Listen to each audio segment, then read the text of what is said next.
nimuhorane n'umukama. Inkuru nziza ya Yesu Kristo nkuko twayandikiwe na Yohani Mweranda. Nahazwa mukama.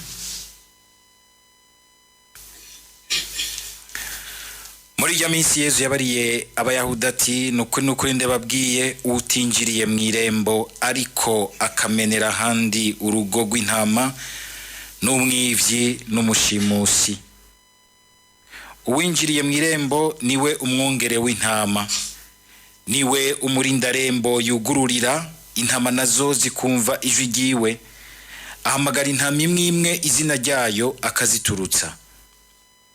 Amaze kuzisohora zose akazitembera imbere, nazo zikamukurikira kuko zizi ijwi ryiwe.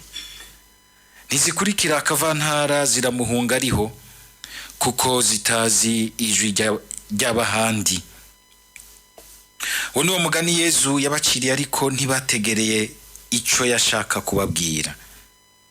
Yesu rero asubiramwo ati nukuri ndababwiye jewe ndi irembo ry'intama. Abaje imbere yanje bose nabivyi n'abashimusi, ariko intama ntizabumvirije. Jewe ndi irembo, uwinjiriyemwo azokira, azokwinjira ateka asohoke aronke n'ubwatsi. Umwivyi azanwa no kwiba gusa, kuniga no gutikiza. Jeho naje ngo intama zironke ubuzima kandi ubuzima bwuzuye. Dushimagize iyi nkuru nziza ya Kristo.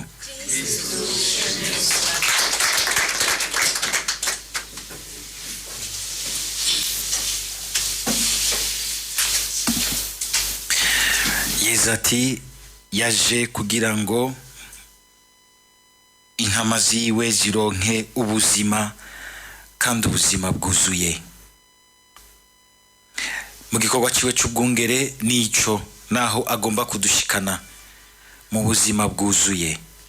Ubuzima bwuzuye nabwo ego yaramaze kubuduha mwizuka ryiwe, ariko usanga umenga tuza turabwinjiramwo ku munsi uko bukeye ko bwije, intambuko ku yindi, uko imyaka izirahereza iyindi mu buzima.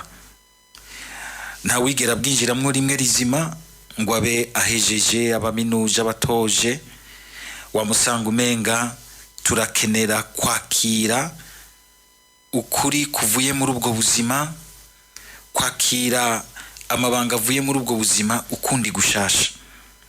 Naco gituma n'ubu mbere twaje mino nkuka y'imisa kugira ngo dusubire tugabane kuri ubwo buzima, ubundi buzima bushasha, iyindi ntambuko shasha, ngo dushobore kubandanya urugendo rero dushikana muri bwa buzima bw'umusesekara, aho butazoba bugiterwa n'ibicanke ngo bubangamigwe n'ibi na biriya, buzoba ari umusesekara koko muri Yerusalemu yo mwijuru. Mugabo imbere yo gushikayo usanga tuguma tugaruka kuvoma, gihe twumvise yuko ubuzima busa n'ubwasubiye inyuma, tukagaruka kuvoma kuri we. Aguma buduha ubwo buzima rero mu masakramento yiwe, ariko kandi aranabuduha mu kudukiza ivyo vyose ushobora gusanga mu buzima bisa n'ibintu bituboshe, bikatubuza twebwe nyene kugurukira ahagutse muri ubwo buzima, bikatwugarana, cyangwa gashobora no gusanga biratumye n'abandi bugaranwa. Nivyo twumvise muri iki gisomwa ingene Yesu yazutse mu bapfuye, ariko abandanya yigaragaza mu bubasha bw'umutima wiwe, agakorera mu batumwa, akazarabakuza mu gutahura no mu kwiyugururira ukuri gusumbirije. Kumwe yigeze kubabwira ati mutima hazozira, azobasobanurira vyose, aheze abahe kumenya ukuri kose, ukuri gusumbirije. Mutuko kuri nukuhe? Nuko twumvise ingene Yesu ashaka kujabutsa ekleziya y'abambere ngo ababohore ibintu vyari mu mico n'imigenzo y'idini k'Yahudi, bikamera nk'ibibaboshe, bikabatuma badashobora gusanga bugurukiye neza abapagani. Birahimbaye ingene Yesu yashimye guca kuri Petero, niwe mukuru, azoshobora kubisigurira abandi bashobore kuvyakira akoresheje n'ubukuru bwiwe. Yaca nko ku muntu mutoyi byari kugorana ingene bavyemera bakavyakira. Kwama dusaba umukama yuko ibintu bimwe bimwe bikomeye abicisha ku bakuru kugira ngo bavyibonereko hanyuma babifashisha abandi. Ko ari ibintu usanga bigora kurengana kubera indinganizo z'ubukuru. Ndatangara cyane ingene muri iki gisomwa, sinzi muri iki gisomwa ca mbere ingene mwumvise ingene naho Petero ari umuntu mukuru, n'ubukuru butwaye mu kugomba gukorera abandi. Murumvise ingene aca bugufi agasigurira umuryango w'abandi ingene vyagenze. Yabarondeye kuvuga ati nabikoze njewe ndi umukuru, none mwe batwaye iki? Nabikoze, utavyemera nasohoke canke yimene kwibuye. Suka bakuru tugira igihe abandi bato bato babwiye bati mbe mwoduha umuco w'ingene ivyo bintu vyagenze kugira ngo dusangire kumva kumwe kumbure. Mugabo nabo nyene burya bamubagije bamukarira n'amanyama menshi y'abantu. Nze kubona abantu bugariye kukuziririza, hagize n'akantu na gatonya kuco baziriza ko gikomeye inyuma kaba gacu usanga imitsi yaranze.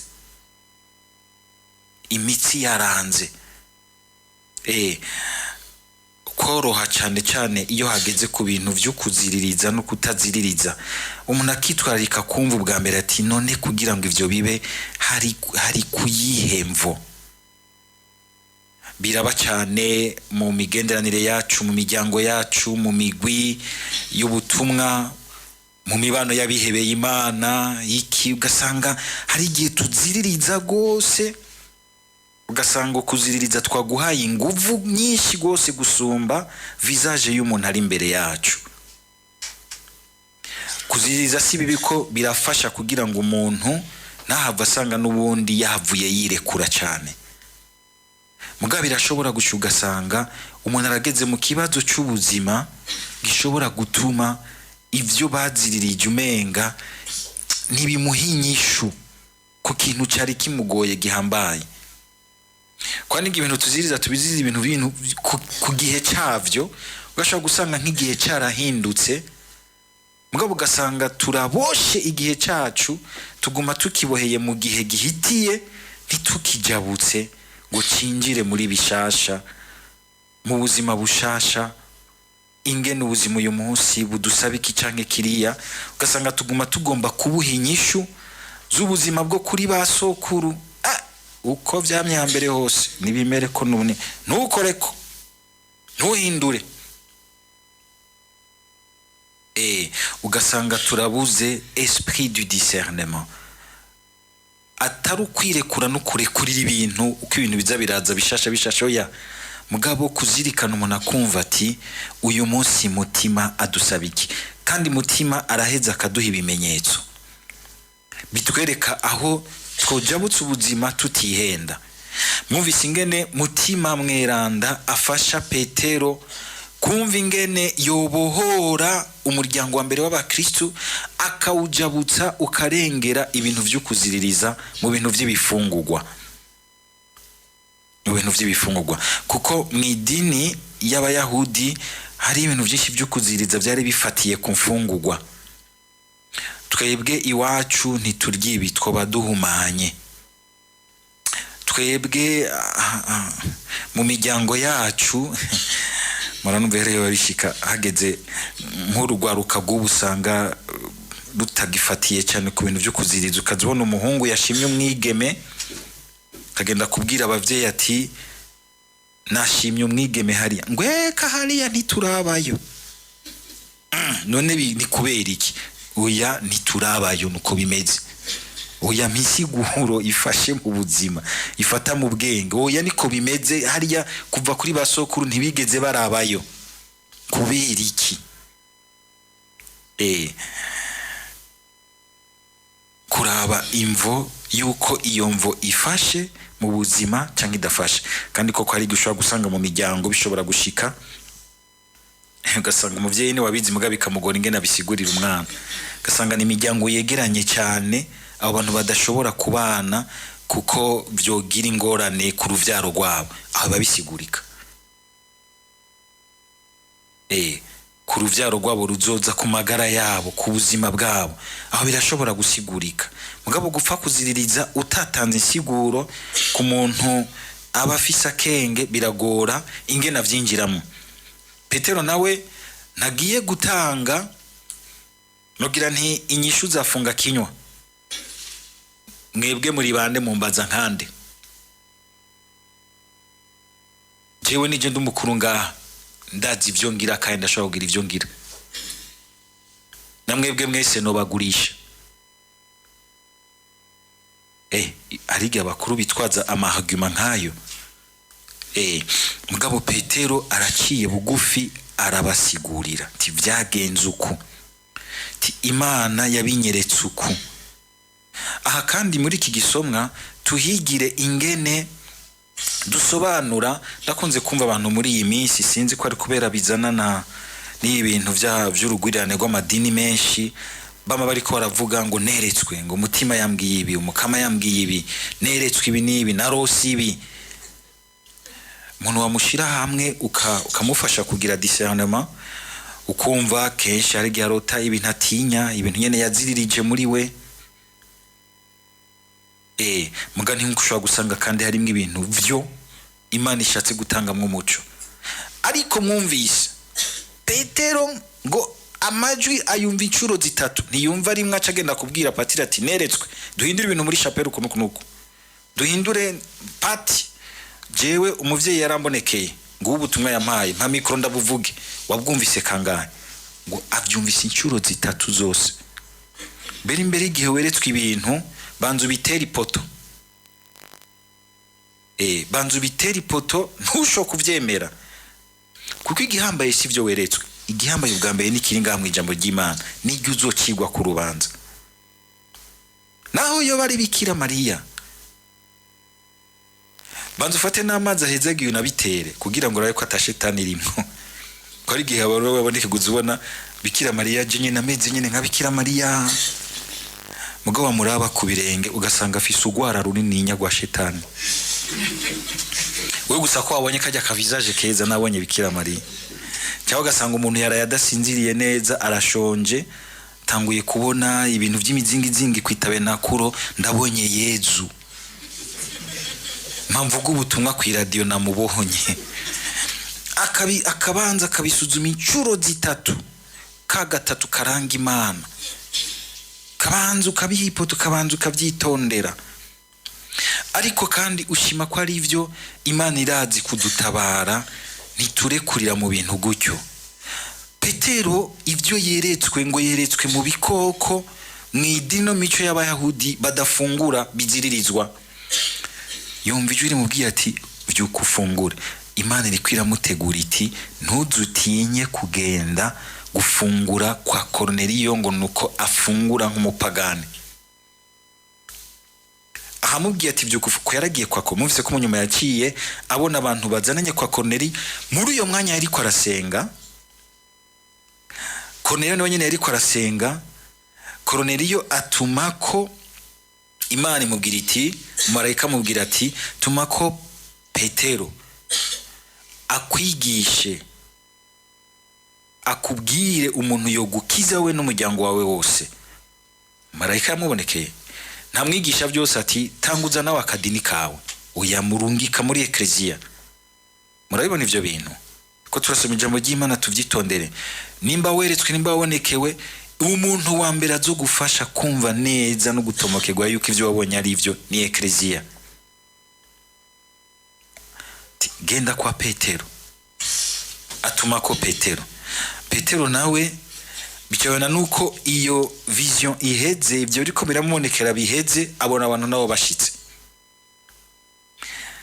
Akizazaniwe yibaza ibintu yabonye, ibintu yumvise, aza yumva bo kwa Korneliyo barashitse, bati Korneliyo aripfuza, no mupagani umuromane, aripfuza ko wo mumenyesha uwo yo mukiza Yesu Kristo.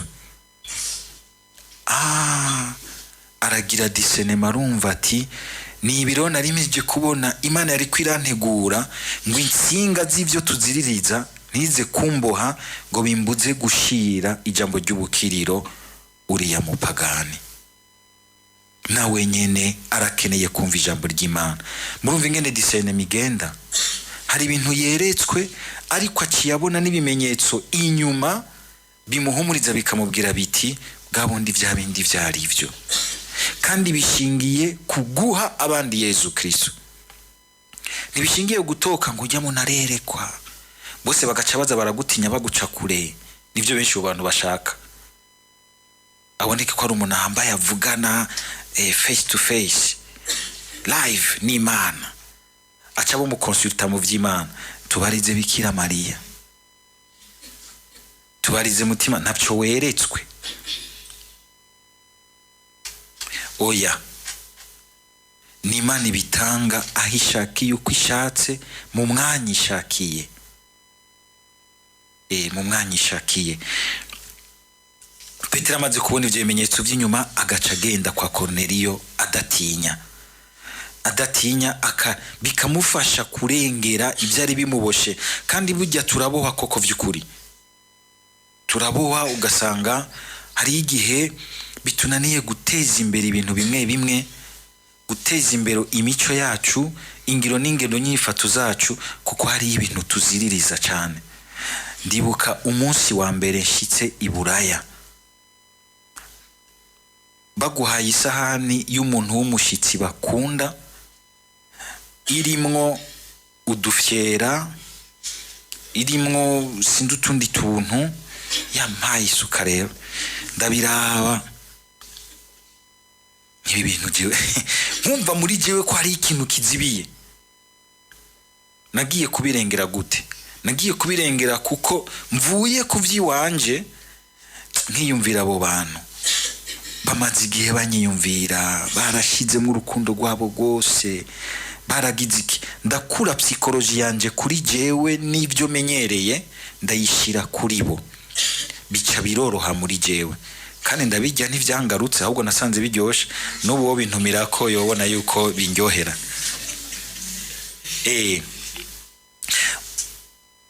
Iyo ukuye umwitwarariko ku kintu kikuboha ukawushira ku kindi kirimwo urukundo, urabohoka neza kandi ugasanga ugiriye neza abandi,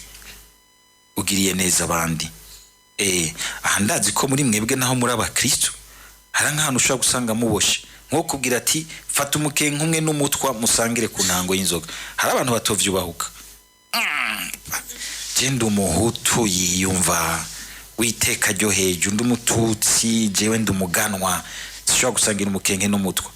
Hari abo vyoboha, hari abantu bakiboshwe n'ibintu byinshi. Ivyo vyose ugasanga umuntu sishobora kwicarana n'umudede babasenere babita guta bajene babo, imbonera kure n'abaki ni ivyuma vy'indege, baracabita ivyuma vy'indege, inyangamugayo. Ugasanga ibintu bikaba, ugasubira gusanga no mu bantu bamwe nyene hariho ibintu baziririza bibaboha, bikaboha umuvukano wabo, bikaboha ikindi kintu kiryoshe. Nta kintu kiryoshe iyo ubonye abantu bariko barasangira nk'abavukanye, basangiye umutima, bashize hamwe. Nakaryo kezogira ngo turabe ibintu bituboha, bikabuza igikorwa c'Imana muri twebwe, kandi bikabuza guteza imbere ubuzima hagati yacu, guteza imbere ubuzima hagati yacu. Tubirabe mu mico yacu, nta mugore yose akara inzu ikiva yaravyigiye none, kandi ugasanga ashaka kuyisakara neza gusumba umugabo. Qu'est-ce que tu veux? Imico, ibintu vyinshi ibifatiye kuri ibi canke biriya. Turabe mu mibano yacu no mu mibano y'abihebeye Imana, yabihaye Imana, abapatiri ibintu vyishobora gusanga tukaboha ubuzima. Turabe mu migwi y'ubutumwa, ugasanga kuko habaye akantu nyuma gutya karakubayemwo ku buryo no mu misa udasubira kubona Yezu mu Eucharistia, kaguma kazunguruka muri wewe, kakakubuza kubona Yezu, kakakubuza kubona umukama. Suko twoca turekura ibintu byose oya, mugabo avec discernement, kwiyumvira uti mutima ubadusha kuki hari ikintu giteye ingorane, mutima ubashaka iki? Mutima ngaha yashaka kujabutsa Eklezia ngo ayugurure abapagani, kuko ubwa mbere hinjiye abayahudi bafise imico bagaca bashaka kuyizirikira ku mico yabo. Mutima arayugurura kugira ngo abapagani nabo binjire. Cyo nibuka inkuru bavuga cyane cyane ku bantu basenga gose bakaziriza, bari abantu babiri bagiye mu butumwa basangiye, hanyuma bari abasore. Niho rero bari abasore basangiye icyifuzo cyiza cyo gukorera Imana no kwibera Imana. Niho rero byashika iyo bari mu butumwa, muramaze kubona imvura imaze imisigwa, imvura iragwa iruzurana, imvovu ziratemba, inzuzi ziruzura, hamwe abantu bagora kujabuka. Kwa kagoroba baratashe bashika ahantu hari uruzi rwuzuye, hariho umwigema hari byananiye ingene ajabuka, ntazi koga. Hanyuma umwe muri abo bafurira babiri acabwira mugenzi we ati none twebwe n'ivyo turaza kujabuka tugende, uyu turamutanga habwije. Mugenzi we agira ati hari itegeko ntarengwa, ntushobora no kumwegera ngo umujabutse, ntushobora no kumukorako. Ati none tuvugiye ko tuvuye gukorera umukama dutahe, uyu tumusize ngaha muri idanje. Acamutera ku bitugu aramujabutsa, bajabuka hariya hakurya, hanyuma aribandaniriza inzira yiwe. Abo bafurira baca babandanya ari babiri. Uwo rero wundi azirikiye ku itegeko gose rikamuharika mubuza kumva igikorwa cy'urukundo n'ikigongwe yokora muri iyo mwanya, akagenda aratera igitsure mugenzi we, ndakurega kwa superieur, warenze itegeko. Hanyuma niho mugenzi we yamwishurana ubwitonzi, aramubwira ati uriya mwigeme jewe namuhetse ndamujabutsa yagiye, kandi kuri jewe yagiye vyaheze, mugabo we aracagutemberamwo, aracaguteye ingorane. Ninda afise ingorane gusumvya uwundi. We yakoze ikikorwa ciza kandi cyarangutse, mugabo wundi we kiracamukoroga, wa mwigeme yamwinjiyemo ariko aramukoroga.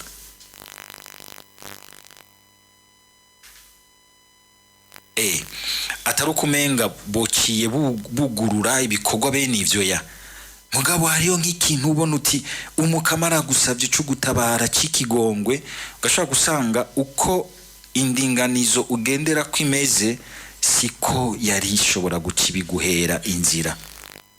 Ngaho umukama kakwereka ati aha, cyo gituma mutima mweranda arakorera mu ndinganizo yacu, ariko ntiyugaranywe mu ndinganizo yacu imisi yose naho turinganiza, kandi birakenewe, kandi ntiwobaho utaringanije, kandi hagira umuntu yobaho ataringanije. Ariko mu byo uringaniza vyose sigaza akadirisha ka surprise ya mutima mweranda, marge de manœuvre, kuko mutima mweranda arafise kukugira surprise nziza yo kugusaba ikindi kintu giheza kikazana kanovera, kikagaragaza urukundo rusumbirije n'imbabazi z'Imana ku bandi. Amen.